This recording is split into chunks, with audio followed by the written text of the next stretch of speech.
Afternoon, ma'am. We are the group 5 and probably the last group that present our titles. So before we start, we want to introduce ourselves. So my name is Mark Joseph Capistrano and my group mates. I am Kenji Pagaga. My name is Jomari Serrano. My name is Abiel Rodali. My name is Jason Timesa. My name is Angela Pinal. My name is Angeline Vitioso. My name is Casey Garcia. So I am the first presenter. So the topic number 1 we have is food presentation and its influence on social media platform. So ito yung tungkol sa impact of social media in the food industry. So hindi ko na siya explain kasi nakapaloob na siya sa research gap namin. So mag-proceed na tayo agad sa research gap. So the researchers chose this study because nowadays a lot of people share pictures of their food online. And researchers want to understand if the appearance of food really matters when it comes to how people use social media.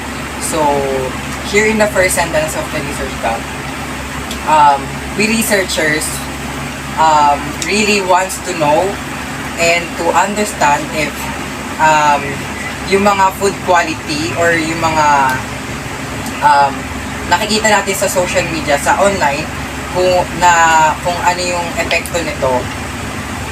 So, this study is based on the idea that people often share pictures of their food online, and attractive food photos might get more attention.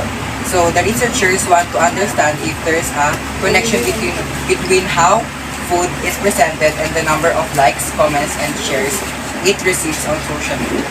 So, here in the second and third sentence of the research gap, gusto naming i-measure kung gaano kadami or kung gaano kadami yung nakukuha na likes, shares, comments online, and kung ano yung effect nito sa mga businesses or sa mga food industries. So that's it. Let's proceed to the research problem, and the research problem will be explained to Demesa and Padoga. Research problem. So we have 3 specific questions here. Number 1 is, does the appearance of food influence how much people like and share it on social media? This research is not yet addressed. So itong first specific problem namin is susuriin namin dito kung ang appearance of food is actually good para makipag-interact on social media. At ang layunin namin is imbestagahan kung ang mga pagkain ba na may magandang presentation ay makakakuha ng mas maraming likes and shares. Number 2 question is, can attractive foods get more likes and comments on social media? Ito namang research problem na ito ay naglalayong malaman kung ang mga pagkain na may magandang presentation ay nakakakuha ng higher levels of interest, specifically sa mga likes, comments sa mga social media platforms.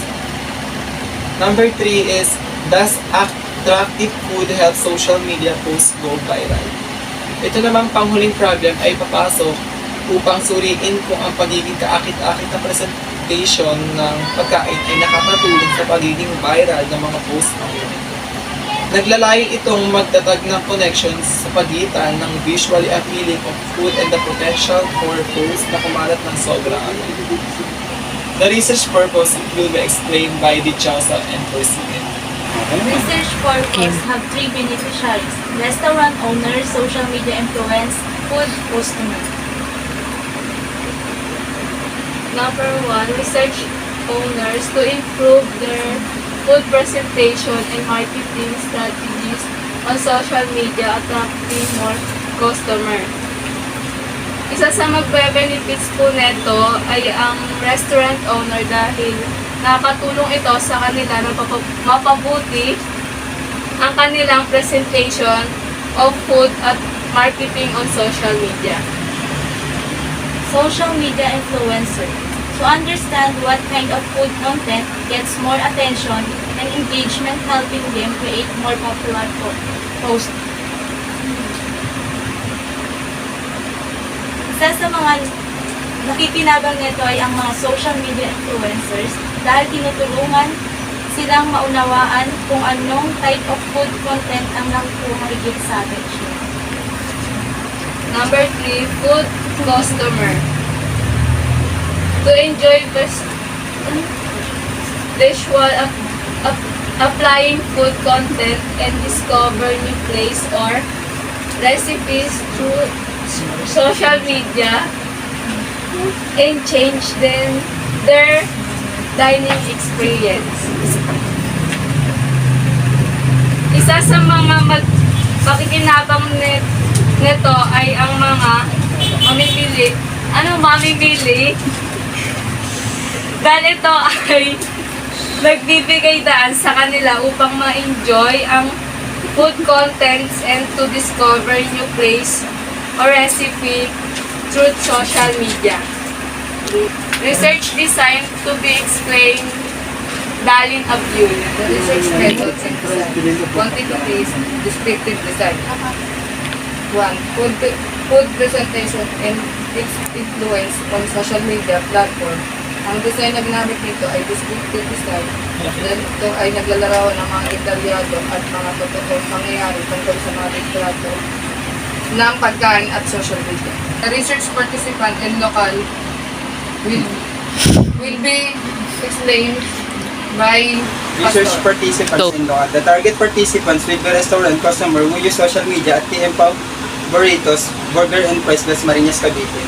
Ang participant namin dito ay ang mga customer sa restaurant na gumagamit ng social media dahil sila ang mga taong nakakakuha ng litrato at pagkain na nagpo-post nito sa social media. Kailangan naming malaman kung paano nakaka-apekto ang presentation ng pagkain sa kanilang decision na isi-share ito sa kanila ng mga social media accounts. The RRL will be explained by Capistrano and Lacdao. So we have 2 RRL.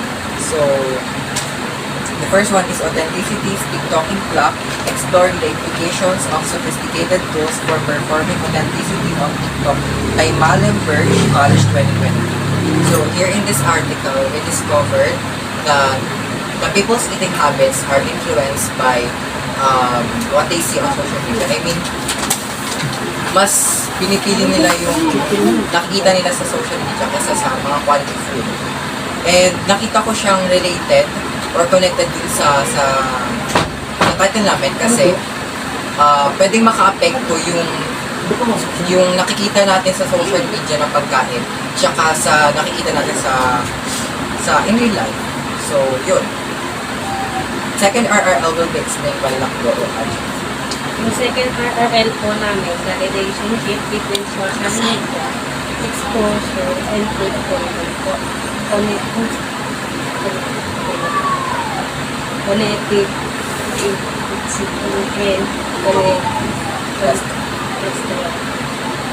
so, may relate ko po to sa impact of social media po in food industry. Kasi po yung mga seller po, gumagawa na po sila ng page po sa social media. Tapos doon na po nila pinopost po yung picture ng food product po nila. And yung mga customer din po, through online na po sila nag-order. Sa social media din po nila na-expose po yung comment nila o yung feedback po nila sa food. So that's it. We can proceed now in the title number. So the title number 2 we have is analyzing the impact of proper communication in customer satisfaction in food and beverages services. So ito is about this is about proper communication in food services for customer satisfaction. So katulad kanina, hindi ko na siya explain kasi nakapanood na siya lahat sa research gap, pati yung goal. So the researchers chose this study because they noticed that it is necessarily important that you know how to communicate properly when you work in a restaurant or in food industry. And I believe that this is right kasi as a CBF student, sinasanay na kami na makipag-usap ng maayos, and dapat maging maging fluent na kami sa pakikipag-usap and pakikipag-communication. And so the main purpose of this study is to understand if better communication results in more positive feedback and satisfied customers. So here in the second sentence of the research graph, we researchers want to know and understand if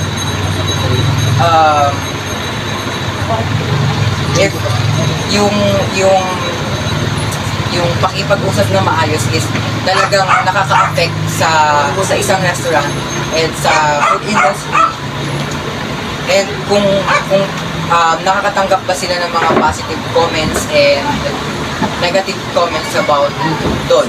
So yun, that's it. We can proceed to research problem. The research problem will be explained by the next.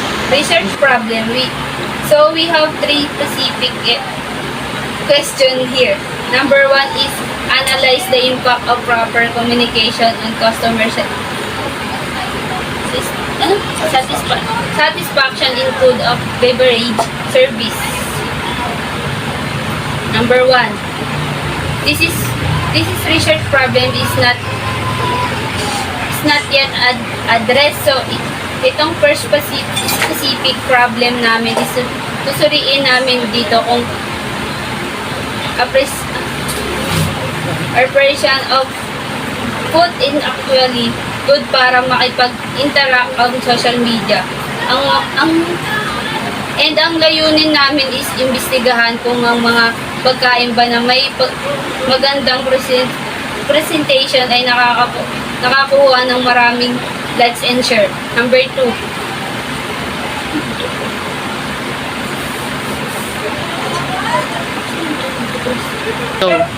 Number 2. Wait, do restaurant success better when they communication properly with their customer. Ito namang research problem na ito ay naglalayong malaman kung ang mga pagkain ay may magagandang presentation ay nakakuha ng high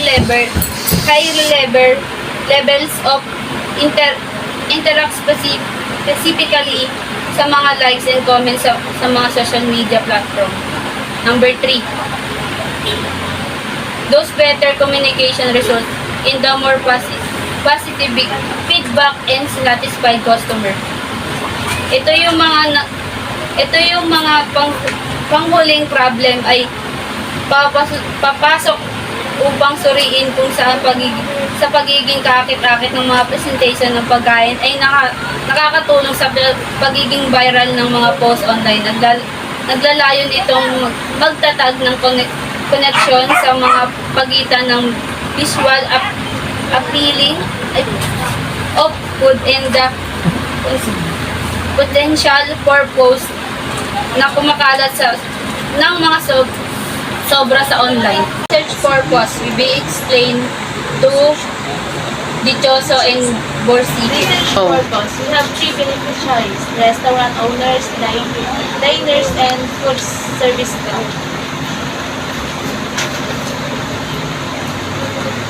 Restaurant owners to improve their customer service and boost customer satisfaction.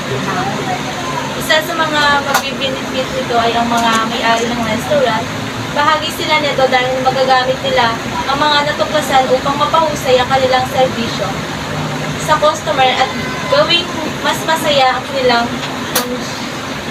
customer. 2. Diners to enjoy a more satisfying dining experience through improved communication with restaurant staff. Isa sa mga makikinabang nito ay ang mga kumakain din. Nakakatulong ito sa kanila na magkaroon ng mas kasiyasiyang karanasan sa kainan sa pamamagitan ng pagpapabuti ng communication sa mga restaurant staff. enhance their communication skill, and provide better service. Isa sa mga makikinabang nito ay ang mga food service staff dahil makakatulong ito sa kanila na magpabuti ang kanilang komunikasyon, skills, and makapagbigay ng mas magandang serbisyo sa customer. Research design will be explained. Abul Rodalin. Go. Descriptive design. Number 2, analyzing the impact of proper communication on customer satisfaction in food and beverage service. Ang design na ginamit dito ay descriptive design dahil ito ay nagsasalaysay kung ano ang nangyari at nagbibigay ng malinaw na larawan ng komunikasyon sa mga lugar na may pagkain at tinuro. Research participants and local to be explained faster. Research participants and local. The target participants will be services staff at Blackpink 199 Unlimited Sanggipsan, Dasmariñas, Cavite. Dito naman, ang participant natin ay ang mga service staff dahil mahalaga ang kanilang pakikipag-ugnayan sa mga customer para sa magagandang karanasan. Kailangan namin suriin kung paano nakaka-apekto ang tamang komunikasyon ng mga service staff sa kasiyahan ng mga customer. RRL will be explained, Badoga, Kenji, and Dichoso. Go. Review of related literature.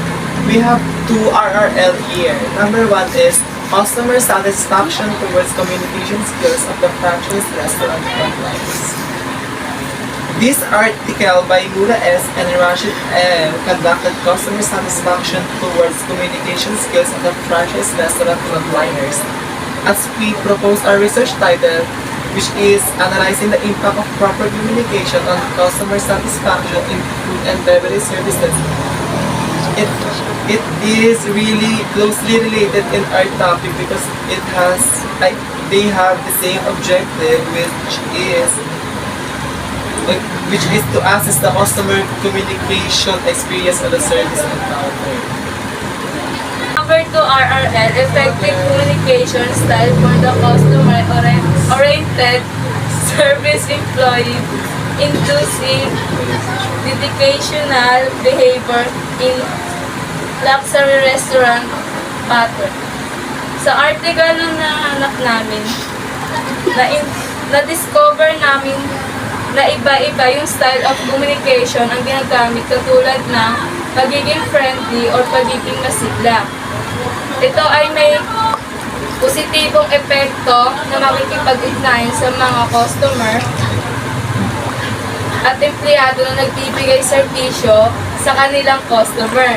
Masasabi namin na related siya sa title namin kasi kami rin ay tinitignan namin kung paano nakaka-apekto ang magandang communication sa kasiyahan ng mga customer.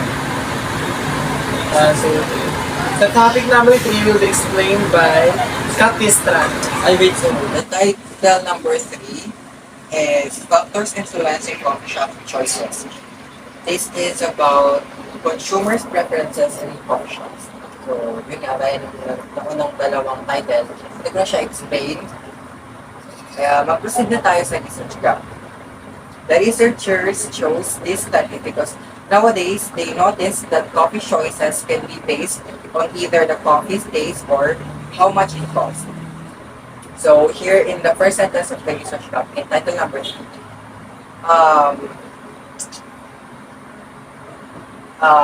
napapansin namin kasi sa mga restaurant na it's either bibili sila dahil dun sa presyo ng coffee or gusto nila bilhin dahil maganda tingnan.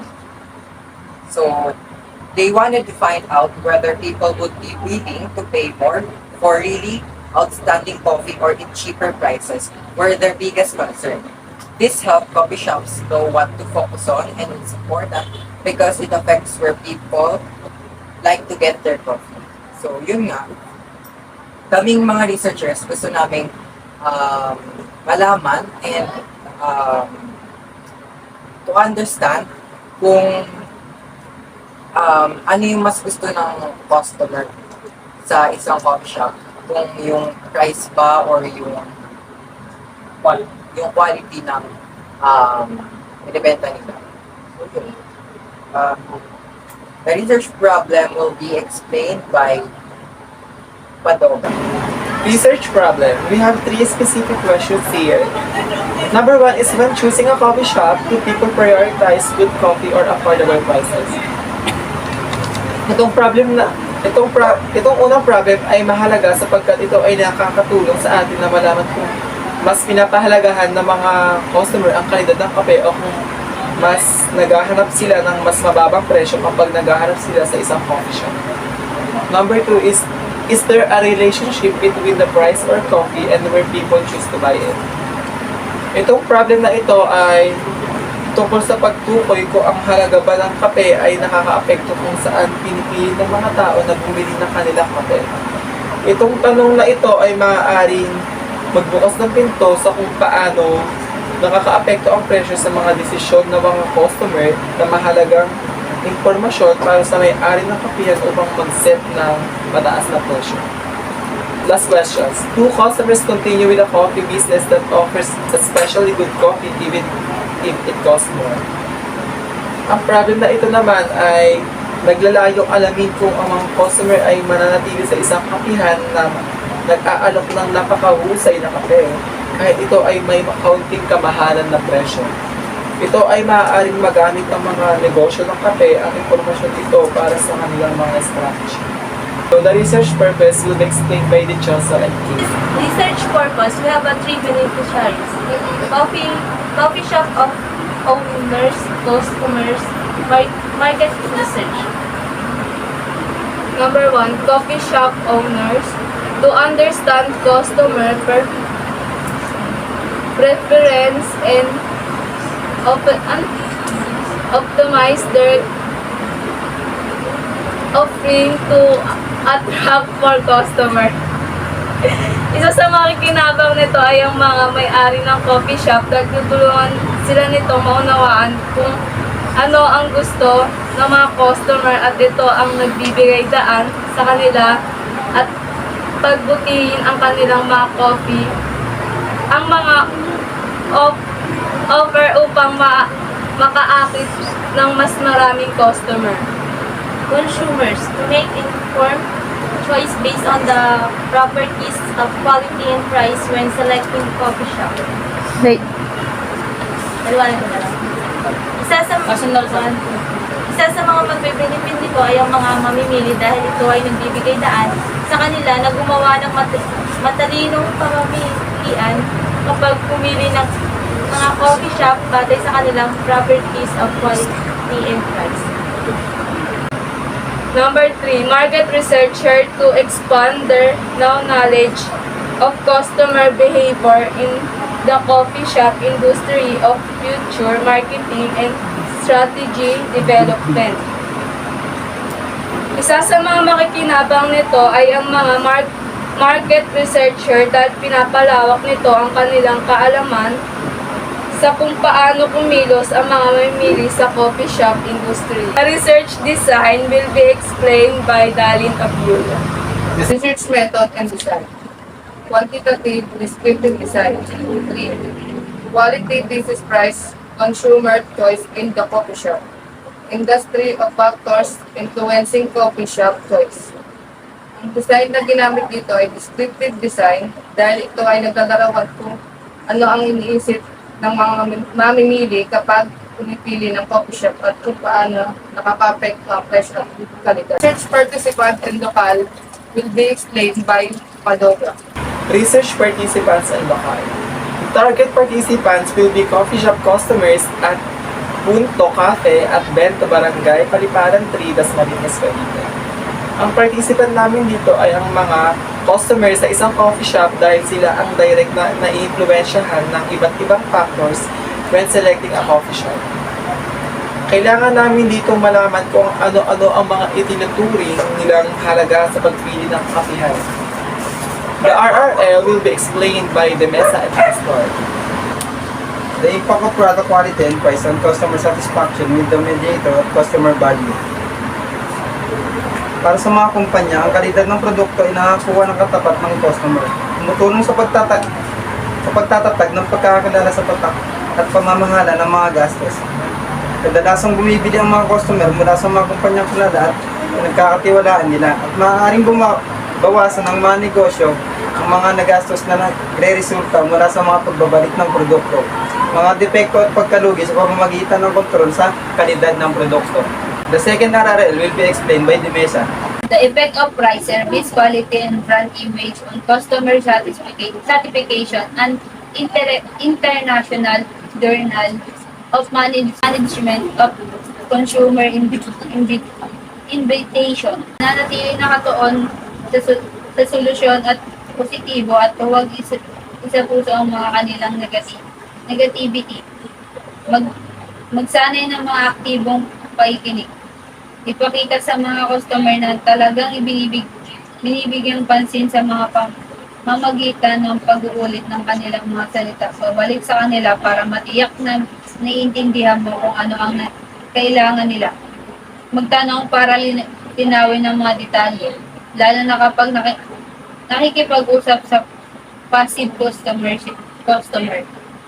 And that's it. Thank you.